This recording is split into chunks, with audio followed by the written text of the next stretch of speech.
João capítulo 14, leremos os versos 1 a 3. E a partir dessa passagem, vamos pensar no tema: o céu é o nosso lar, a promessa de Jesus à sua igreja.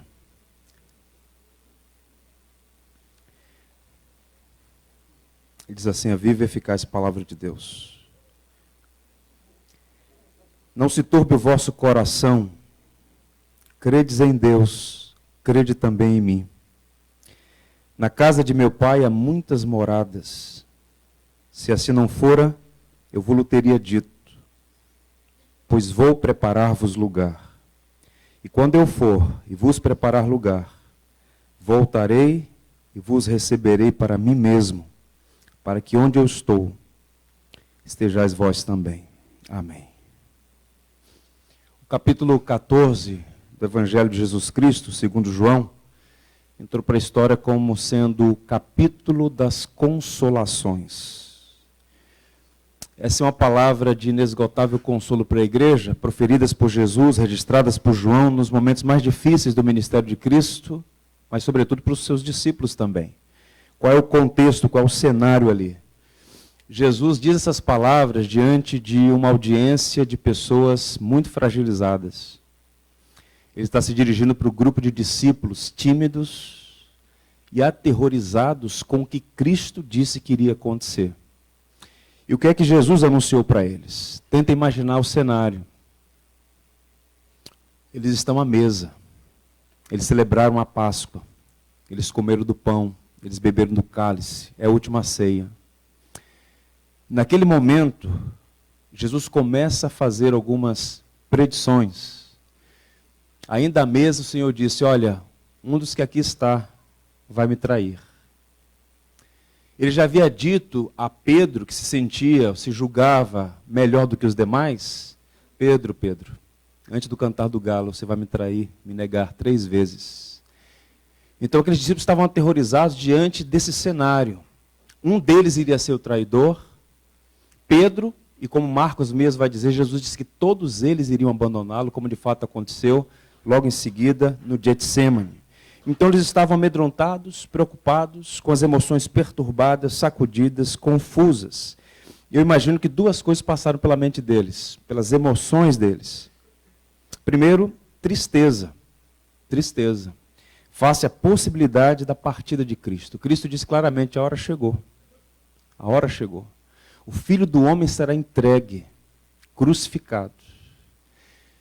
E eles não tinham ainda associado o ministério de Jesus Cristo com a morte de Jesus Cristo. Basta observar que quando Jesus torna público a sua missão sacrificial, o que é que Pedro diz?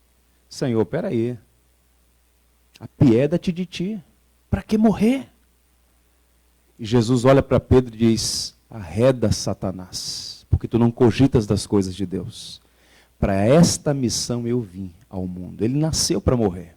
Então os discípulos não tinham ainda processado a morte de Cristo como um aspecto essencial do seu ministério. Então estavam entristecidos com a partida de Cristo.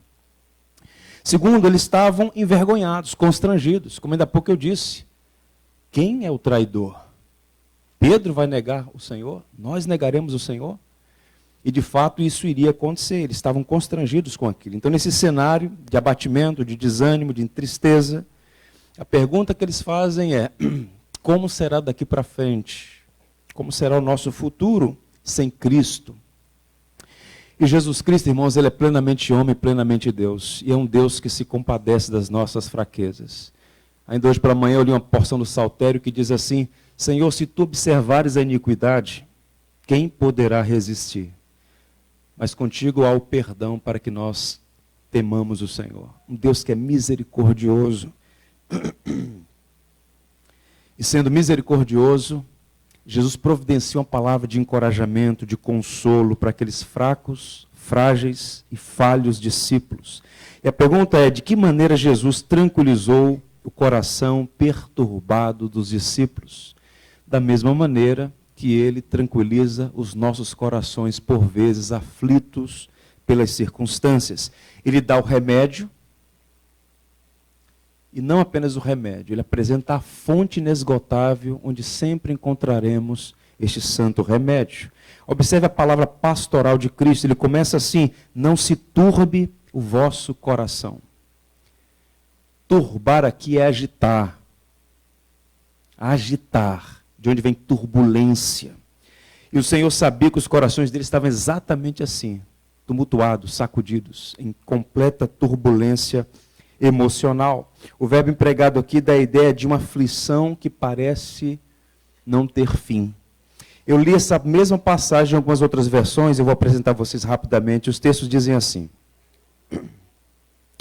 não fiquem tristes e preocupados, não permitais que o vosso coração se preocupe, que os corações de vocês não fiquem aflitos.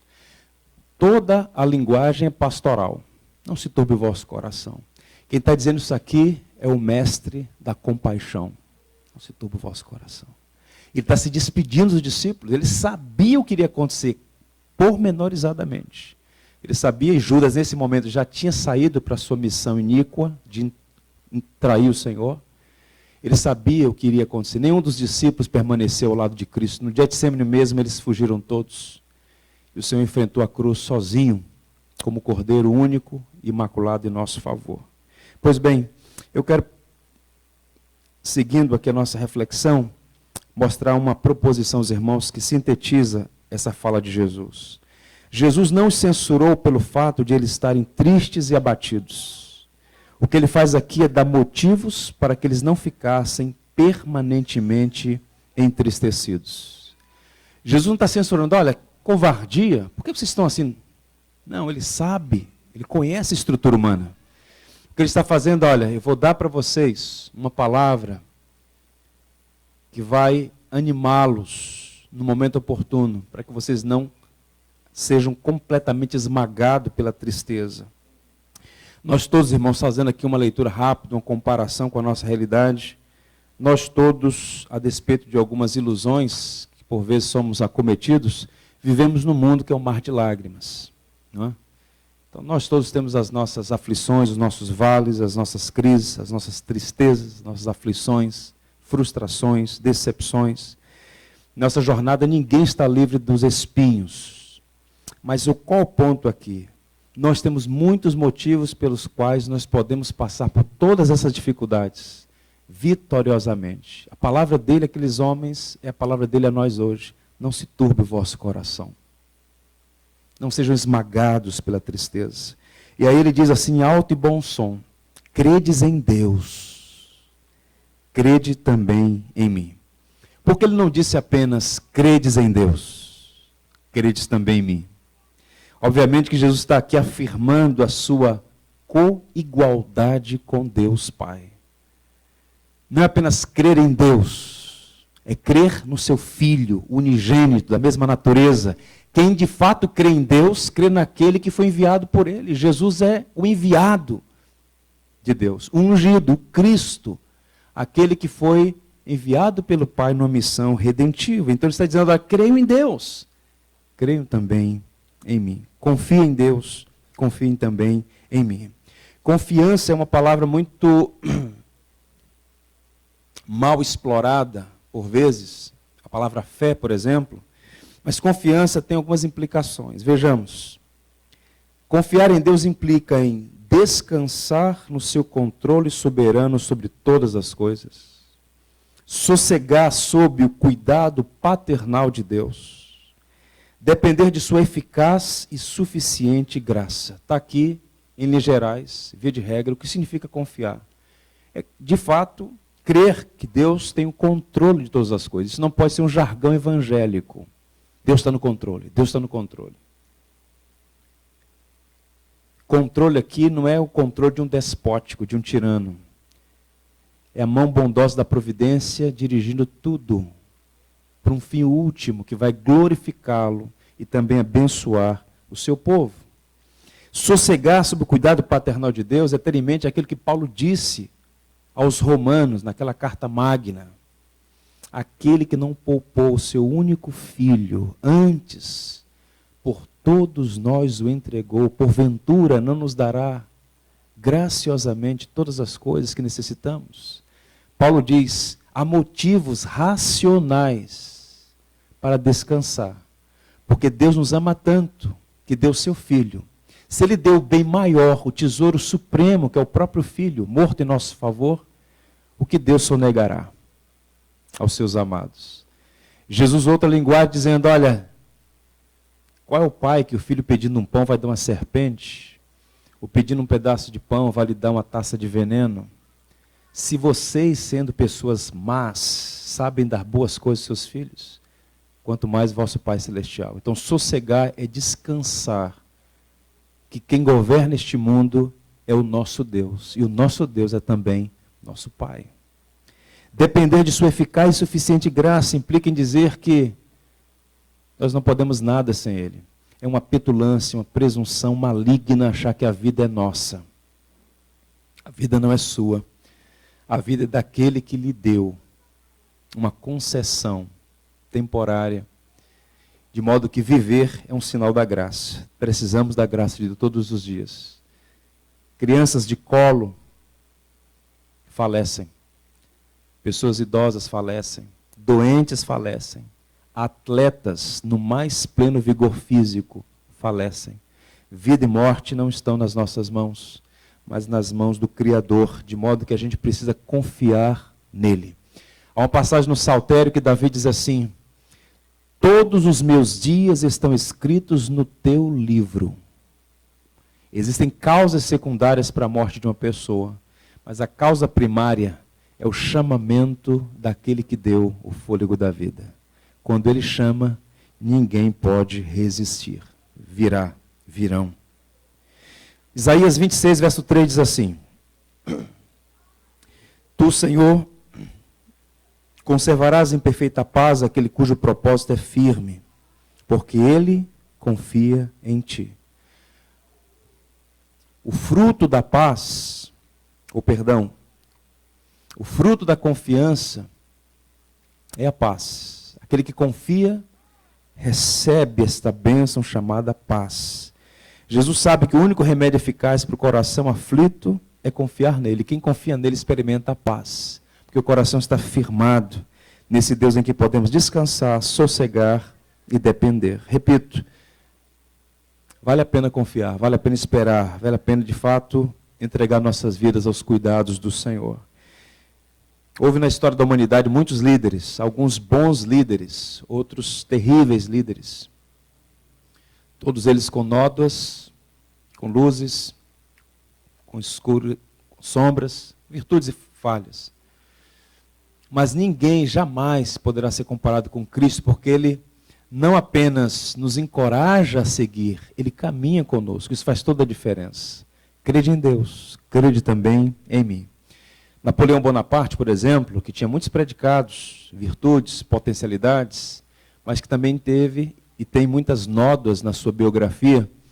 Uma delas foi na sua incursão no século XIX, na invasão da Rússia, quando ele percebe que não tem condições de dominar Moscou, já às portas da cidade, ele bate em retirada com a sua escolta pessoal e o seu exército fica para trás. A maioria morre nas mãos dos inimigos ou de frio. Um líder que abandonou o seu exército no fronte, na batalha.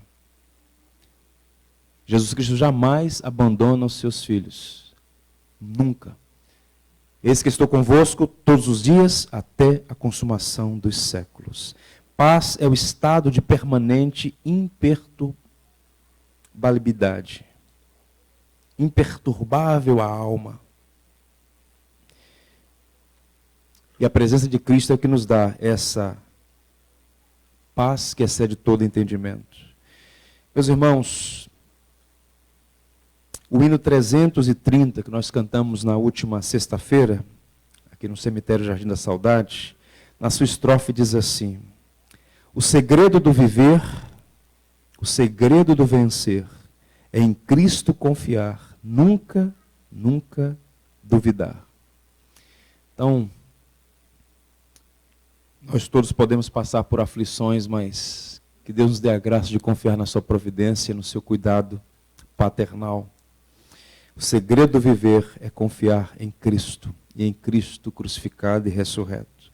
Jesus consola os seus discípulos fazendo aqui uma promessa. Qual é a promessa? A promessa é esta: O céu é o nosso lar. Que coisa maravilhosa. O céu é o nosso lar. Ele diz para aqueles discípulos: não se turbe o vosso coração, credes em Deus, credes também em mim.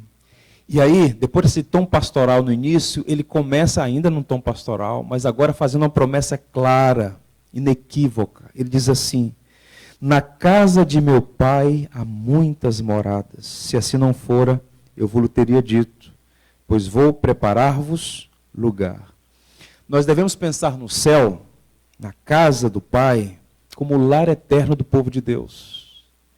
Nós todos somos peregrinos, estamos em uma jornada, e o fim não é aqui.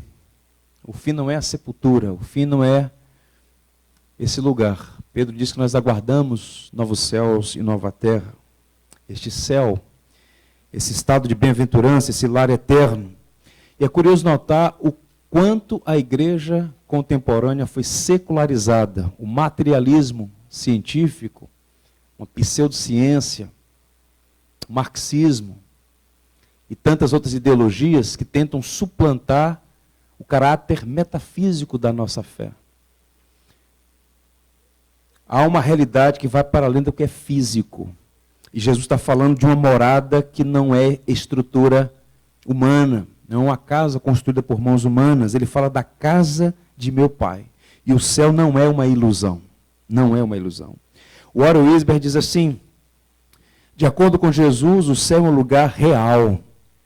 Não é uma ilusão religiosa, nem um fruto de uma mentalidade doentia e fantasiosa, mas sim um lugar onde Deus habita e onde Jesus está sentado à direita do Pai no dia de hoje. Nesse exato momento, o Cristo bendito que está presente aqui, através do seu Espírito, está nesse lugar que ele chama de casa de meu Pai, para onde ele foi preparar lugar para a sua igreja, para o seu povo. De fato, somos peregrinos rumo à pátria celestial. Isso é tão real que nós nos sentimos como que constantemente famintos de uma realidade que vai para além desta física, de algo que transcende essa realidade que nós temos como tocar, tangenciar, apalpar, ver, visualizar. Não que a gente deva macular ou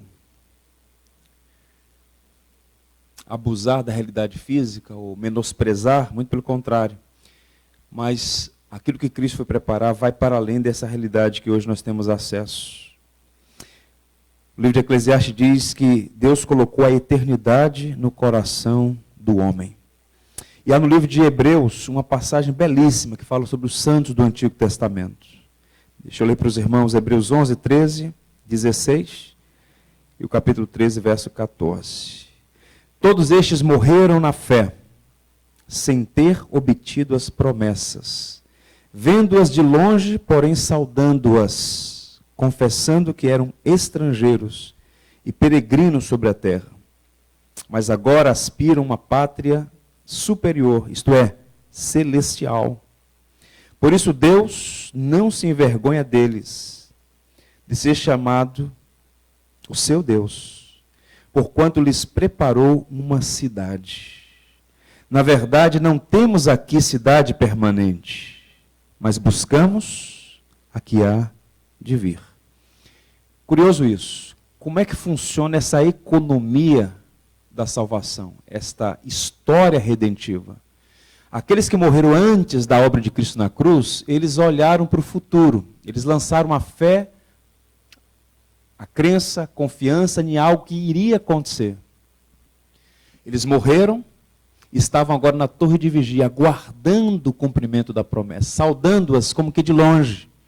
Quando Cristo vem na plenitude do tempo e faz a sua obra, esses que morreram no Senhor, crendo na sua promessa, os filhos legítimos de Abraão, eles agora entram no descanso eterno e aguardam a consumação do reino, a redenção final. Nós, diferentemente deles, não olhamos para frente, nesse sentido, olhamos para trás, para o que já aconteceu.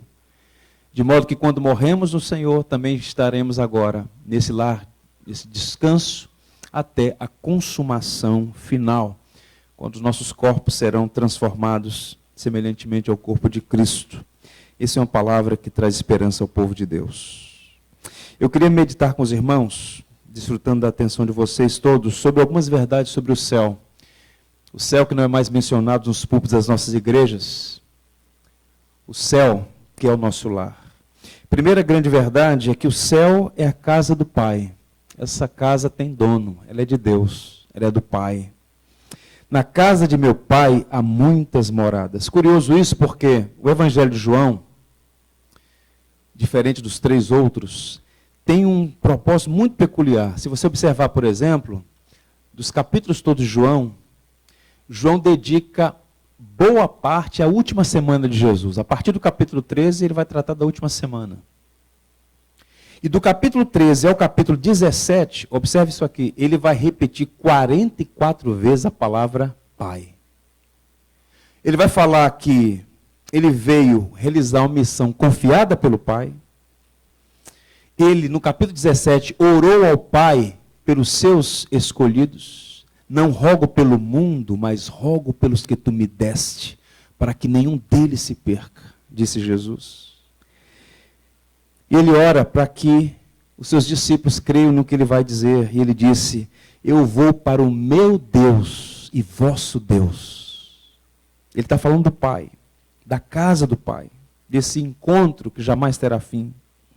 É curioso porque esse mesmo Jesus se dirigiu aos discípulos, naquela ocasião, lá em Jerusalém, e ele disse com muita clareza que a casa, aquele templo, a casa do Pai, a casa de oração. Ele se dirigiu àquele espaço como sendo a casa de Deus, a casa de oração, mas certamente aquele templo era um arquétipo, era um símbolo de uma realidade incomparavelmente maior. O próprio Jesus disse que não ficaria pedra sobre pedra, e quando o Evangelho de João foi escrito, o templo de Jerusalém já não existia mais. No ano 70, o general romano Tito, amando do seu pai, que era o imperador Vespasiano, destruiu completamente Jerusalém, e isso incluiu o templo. De modo que quando Jesus fala da casa do Pai, ele não está falando de uma estrutura erguida pelos homens. Ele está falando de uma realidade que nenhuma linguagem humana é capaz de descrever detalhadamente. Ele está falando de uma realidade. O céu é um lugar. Ele chama de casa do meu Pai. E o que faz da casa do Pai, o que faz desse lugar, céu, é a presença de Deus. O Deus que está ali. O céu cuja grandeza e glória são indescritíveis, graças a Jesus Cristo, é o lar do povo de Deus. A casa do seu povo é o lar dos seus filhos. A casa do Pai é a nossa morada. O céu é o nosso lar. E mais, podemos aprender também que o céu é um lugar de muitas moradas. Jesus faz questão de enfatizar isso. Essa casa, a casa de meu Pai, nela há muitas moradas.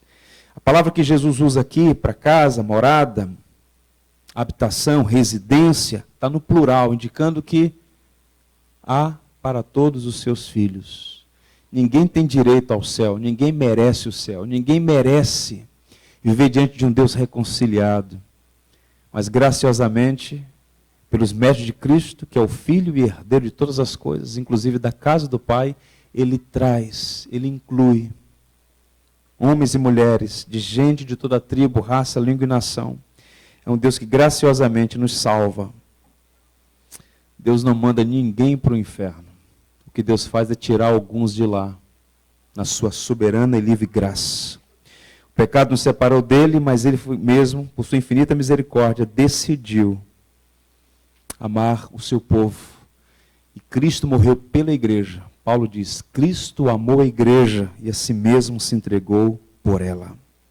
Vocês já ouviram falar de um pregador chamado Dwight Moody, um evangelista, um avivalista do século XIX. Até o nosso saudoso imperador Dom Pedro II foi à igreja de Chicago para ouvir o grande pregador Dwight Moody. E quando ele estava morrendo, as últimas palavras registradas por seu biógrafo, Pollack, foram as seguintes: afasta-se a terra, aproxima-se o céu. Estou entrando na glória, na casa do Pai. Ou seja, a diferença de alguém que tem a sua visão na eternidade. Afaste-se a terra, estou voltando para casa, aproxima-se o céu, estou entrando na glória. Há um hino no cantor cristão, há belos hinos no cantor cristão. Minha mente viajou em alguns desses hinos durante a semana. Um deles é o hino 53, chama-se Os Filhos de Sião. Na estrofe desse hino está escrito: Sião é a nossa santa e gloriosa cidade, também perene morada dos crentes em nosso Jesus. Essa estrofe, ela reverbera uma teologia muito antiga na história judaico-cristã, que é Sião. Sião é uma montanha. Diz o salmista, como em volta de Jerusalém estão os montes, assim são aqueles que confiam no Senhor. Não se abalam, mas permanecem para sempre. Então Jerusalém ela fica a alguns metros acima do nível do mar. E a cidade de Jerusalém, que era uma cidade pequena, dos Jebuseus, Davi a tomou para si e fez dela a cidade de Davi. E nessa cidade, que é cercada de montanhas e que é edificada numa montanha, existe uma montanha ali que é Sião, onde foi construída a cidadela de Davi. Nessa região onde o templo foi construído, conjunto de montanhas, quando se fala vamos a Sião, é o mesmo que está indo a Jerusalém. Então o povo via Sião como a morada de Deus, não apenas a cidade de Davi, mas a cidade de Deus, Sião. Na teologia cristã, que não foi inventada por nenhum autor fora da Escritura, mas pelo próprio Paulo. Paulo compara a Nova Jerusalém, essa Sião celestial. E os autores sacros então falam de Sião como a nossa santa e gloriosa cidade, perene morada dos crentes em nosso Jesus. Essa Jerusalém daqui foi construída e destruída várias vezes, mas a Nova Jerusalém, essa cidade, a Sião eterna, a casa do Pai, é a morada dos que creem no Senhor. E nós aguardamos o dia em que entraremos pelas portas de Sião. Terceira verdade, o céu é o nosso lar de descanso eterno. Eu não sei se é o seu caso, mas se tem uma palavra que o brasileiro gosta, é descanso. Alguém disse essa semana, feliz ano novo. Para muita gente o ano começa segunda-feira. Não começou ainda hoje não, amanhã. E o que é curioso é que algumas pessoas, e eu já me senti assim algumas vezes, têm que tirar um tempo de descanso, porque o descanso cansou. O cara viajou, voltou cansado. Então ele viajou para descansar, mas ele está cansado. Já percebeu que as pessoas gostam de descansar? Cristo descansava. O sabate aponta para isso.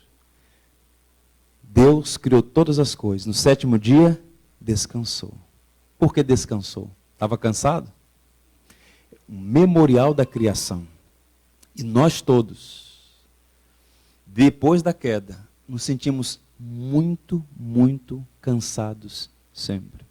E por mais que seja bom o nosso descanso aqui, esse descanso nunca é pleno. Nunca é pleno. Nós aguardamos um descanso eterno. E esse descanso eterno não está sem fazer nada, não é ociosidade. Esse descanso eterno, irmãos, é aquele estado em que a alma encontra pleno repouso em Deus. Estar diante dele para sempre, sem pecado, é o que traz profunda, plena e definitiva paz, descanso para a alma. E o céu é o nosso descanso eterno. O conceito aqui de morada é você estar na casa do Pai, onde não há fadiga, onde não há cansaço. Razão pela qual Paulo vai dizer, morrer é partir, estar com Cristo. Paulo diz que a morte é lucro. Por que lucro? Porque morrer não é ficar numa tumba, morrer não é simplesmente entrar num sono eterno, não. Morrer é partir, estar com o Senhor. Apocalipse 14, verso 13 diz assim, um dos textos mais lindos do livro de Apocalipse, está aqui, ó, 14, verso 13. Então ouvi uma voz do céu, dizendo, bem-aventurados os mortos, felizes os mortos, que desde agora morrem no Senhor. Sim, diz o Espírito, para que descansem das suas fadigas, pois as suas obras o acompanham. Ele está dizendo que é feliz, é bem-aventurado aqueles que morrem no Senhor, porque agora vai ter descanso. As pessoas dizem no cemitério, sem nenhuma reflexão, fulano descansou, fulano descansou. Mas só há descanso para aquele que está debaixo da sombra do Altíssimo. Só há descanso para aquele que tem a justiça de Cristo sobre si. E aí, quando a gente pensa nisso, nenhuma dificuldade desse lado da existência pode nos roubar a paz. Como disse alguém, que se importa com a jornada, quando a estrada conduz ao lar. Quem se importa? Se na estrada encontraremos dificuldades, se o final dessa estrada é o lar. Caminhando, o céu é um lugar onde Cristo está presente. Olha o que ele disse: para onde eu esteja, estejais vós também.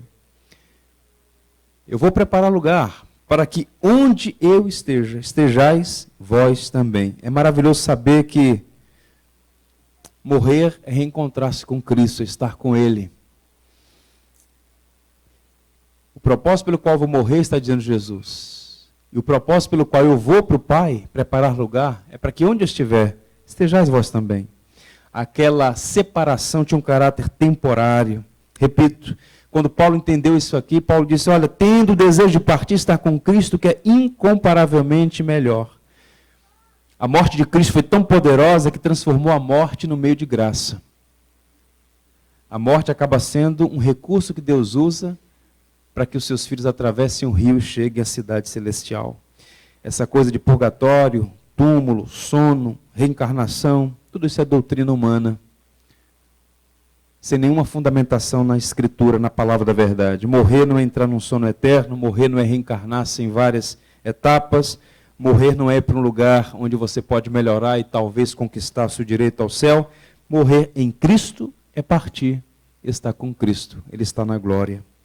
Olha a oração que ele fez em João 17, 24, a oração sacerdotal. Pai, a minha vontade é que onde eu estou, estejam também comigo. Quem? Os que me deste. Para que vejam a minha glória que me conferiste, porque me amaste antes da fundação do mundo. Essa é a vontade de Jesus. Que onde ele estiver, esteja também a igreja. E sejam também os seus filhos. Um outro hino belíssimo da nossa fé, da nossa tradição, é o hino 509, chamado Verei meu Redentor. Hei de ver meu Redentor, redimido junto dele eu hei de estar. Hei de ver meu Salvador, os sinais dos cravos hei de contemplar. A primeira estrofe começa com a poesia que diz assim: finda a lida terreal, quando já do rio além. O rio aqui é a morte, um símbolo, atravessou o rio. Nesta vida tão gloriosa me encontrar, sei que lá meu Redentor finalmente eu hei de ver, e com hinos de louvor hei de o saudar. Hei de ver meu Redentor. Meu irmão, que coisa gloriosa, que esperança bendita. O pagão não tem isso. O ímpio não tem isso. Só os que foram regenerados pela palavra da verdade podem ter essa esperança profunda de ver o seu Salvador depois que a morte chegar. Caminhando para o final, o céu é o lar preparado por Cristo. Ele está lá e Ele foi preparar lugar para nós. E quando eu for e vos preparar lugar, voltarei e vos recebereis para mim, para que onde eu estou estejais vós também. O céu é um lugar preparado para o povo de Deus. Quando Ele foi preparar lugar, Jesus levou material, mão de obra, material para construir. Esse local preparado por Cristo para nós foi preparado pela obra que Ele realizou na cruz e que o Pai aceitou. O lugar está preparado, irmãos, porque o céu abriu as portas para aqueles que foram redimidos no sangue do Cordeiro. Vocês lembram dos anjos na porta do Éden, com espadas desembainhadas, impedindo que Adão e Eva entrassem? Eles foram expulsos. As espadas foram baixadas.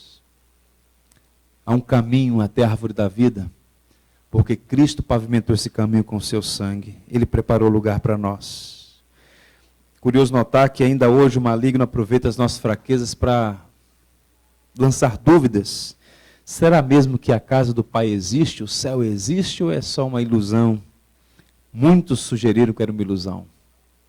Ateus, agnósticos, ideólogos de todo matiz, mas nós cremos que o céu é uma realidade. Nós cremos que a casa do Pai está preparada para aqueles que foram salvos pela sua maravilhosa graça. Há um diálogo de Jesus com Tomé. Nessa mesma passagem, a partir do verso 4, quando Jesus disse para Tomé: vocês sabem para onde eu vou. E aí Tomé diz: Senhor, nós não sabemos para onde vais. Mostra-nos o caminho.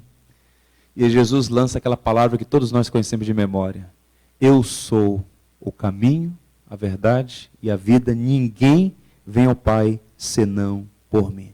Tomé, você não sabe qual é o caminho? Eu sou o caminho.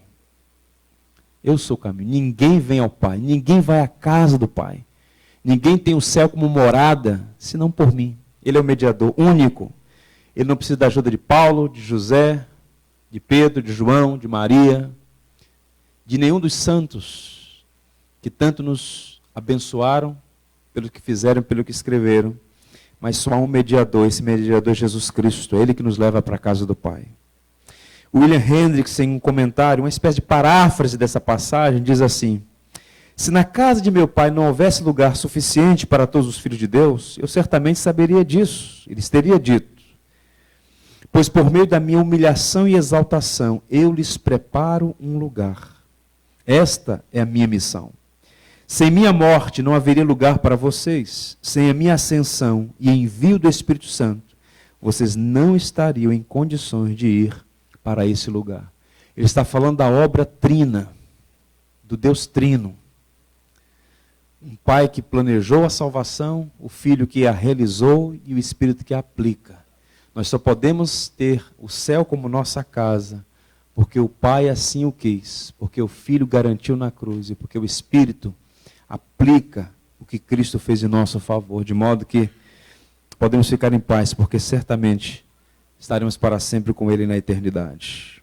E por fim, o último ponto: o céu é o lar para o qual seremos levados. Voltarei e vos recebereis para mim mesmo. Curioso isso. Não é o crente que vai, é Cristo que vem. É Ele que nos busca, Ele que nos chama, Ele que nos leva. Um pastor escreveu um texto antes da sua morte, dizendo: eu pensei que eu iria para o céu na hora da morte, mas foi o céu que veio me buscar. Ou seja, Ele vem ao nosso encontro para nos levar para a morada celestial. Filipenses 3, 20 a 21, Paulo diz assim: pois a nossa pátria está nos céus, de onde também aguardamos o Salvador, o Senhor Jesus Cristo, o qual transformará o nosso corpo de humilhação para ser igual ao corpo de sua morte, de sua glória, segundo a eficácia que Ele tem de subordinar a si todas as coisas. Paulo, o apóstolo, escreveu essas palavras numa prisão, dizendo: irmãos, a nossa pátria está nos céus, de onde aguardamos o Salvador. E quando Ele vier, Ele vai fazer uma coisa muito interessante, muito especial. Ele vai transformar o seu corpo de humilhação num corpo semelhante ao dele. O que é um corpo de humilhação? Paulo, quando escreveu essas palavras, já não era mais um garoto. Paulo já era um homem experimentado. Ele mesmo se dirige: Paulo, o velho. Essa casa terrestre, ela começa a entrar num processo de declínio. Ela começa a se desfazer. E por vezes, o nosso corpo é isso, um corpo de humilhação, de privação, de debilidade, de deficiência, de doença, de fraquezas, de impossibilidades. E esta casa frágil que é o nosso corpo, será transformada, de modo que receberemos um corpo glorioso, incorruptível e imortal. Nosso corpo surrado pela doença, debilitado pelos anos, marcado pelas fraquezas e deficiências, se revestirá de uma beleza indescritível, de uma perfeição indizível, de uma glória inefável, disse Santo Agostinho. A ressurreição de Cristo, portanto, ela é a base da nossa esperança. Queria recomendar para vocês a leitura de um livro, que é a transcrição de algumas palestras do C.S. Lewis, O Peso de Glória. Um livro pequeno, mas profundo, denso, maravilhoso. Nesse livro, C.S. Lewis fala sobre o perigo dos prazeres. Não que os prazeres sejam ruins, não que as alegrias sejam ruins, mas que elas podem nos ludibriar e fazer delas um fim em si mesmas. Todas as alegrias, todos os prazeres devem nos apontar para algo maior. E ele chega a dizer, porque eles não são a coisa propriamente dita, são apenas o aroma de uma flor que não encontramos, o eco de uma melodia que não ouvimos, notícias de um país que nunca visitamos. Então as coisas todas boas que nós desfrutamos desse lado da vida são apenas vislumbres daquilo que nos está reservado na eternidade. O céu é uma realidade, irmãos, não é uma ilusão. É bem verdade que nós somos limitados para descrever o céu. Nenhum autor do Novo Testamento descreveu pormenorizadamente como é, como vai ser. Nós temos ideias. E Deus reservou alguns segredos para si. Mas uma coisa é certa, e isso é suficiente. Essa nova Jerusalém, essa Sião, essa morada celestial, tem algumas coisas que não existem lá. E por não existirem tais coisas, nós podemos ter uma ideia de como será esta morada celestial. Abra sua Bíblia em Apocalipse 21. João, para descrever a casa do Pai, a nova Jerusalém, a Sião, morada do povo de Deus, ele usa uma linguagem muito interessante. Apocalipse capítulo 21.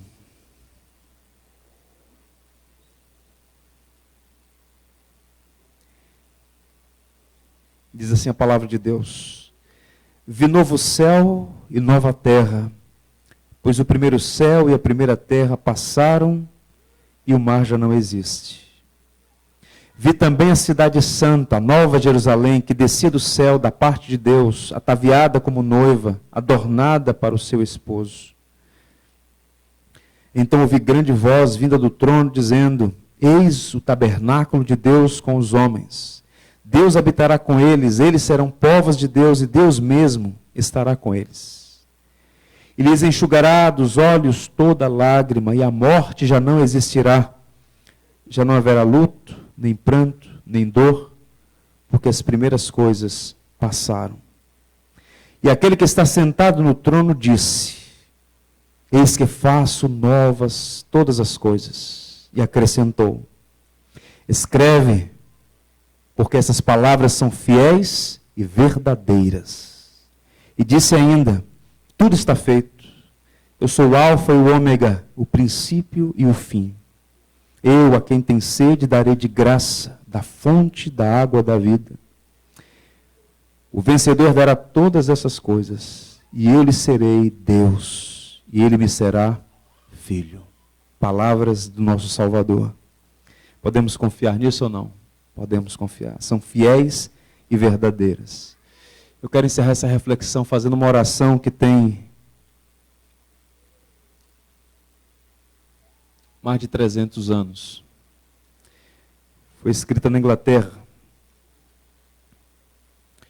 por batistas, herdeiros da fé reformada, puritanos ingleses.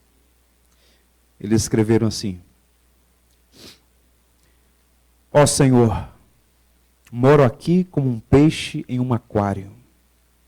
Tenho apenas o suficiente para manter-me vivo, mas no céu nadarei em um oceano.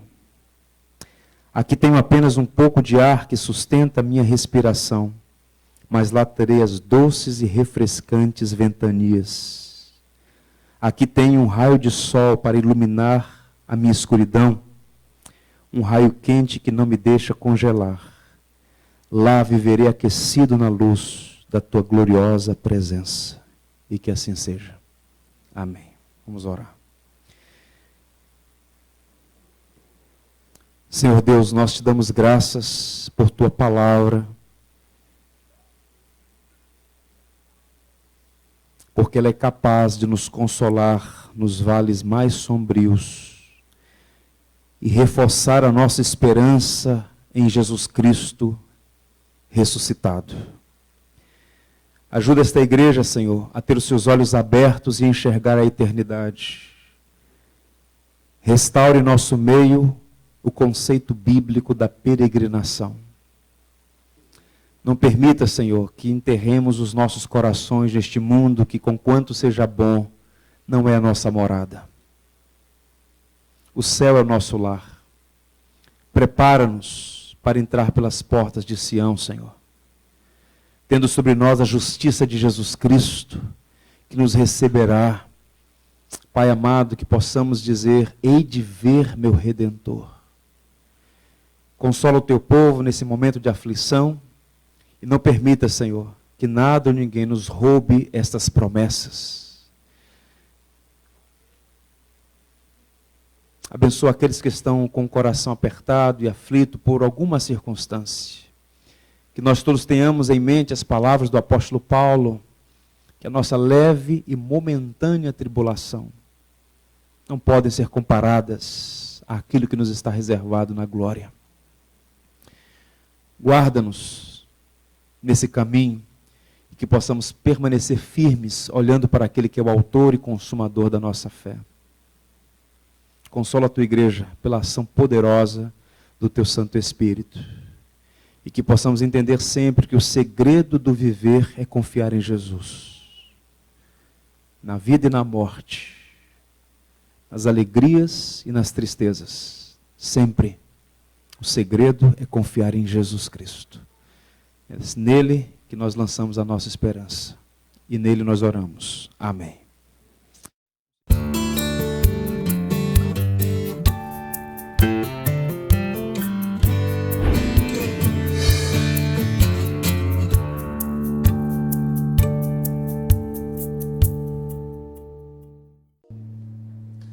Tu és fiel, Senhor, meu Pai celeste,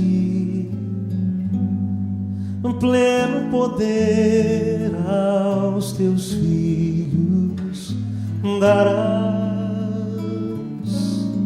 Nunca mudaste, tu nunca faltaste, tal como eras, tu sempre serás. Vamos juntos?